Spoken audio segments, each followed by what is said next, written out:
বন্ধুরা, আমরা দুই রঙের ট্রেন দেখে থাকি, একটি হলো লাল আর একটি হলো নীল। কিন্তু আপনারা কি জানেন এই লাল ট্রেন আর নীল ট্রেনের মধ্যে কি পার্থক্য রয়েছে?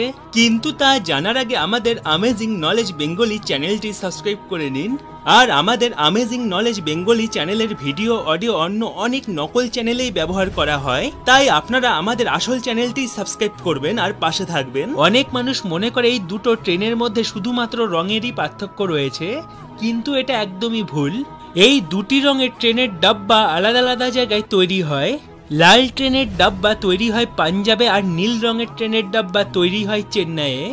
আর এই দুই ট্রেনের মধ্যে সব থেকে বড় পার্থক্য হলো যে নীল রঙের ট্রেনের ডুয়েল বাফার সিস্টেম থাকে, যেখানে এইভাবে দুটো ট্রেনের ডাব্বাকে জোড়া লাগানো হয়।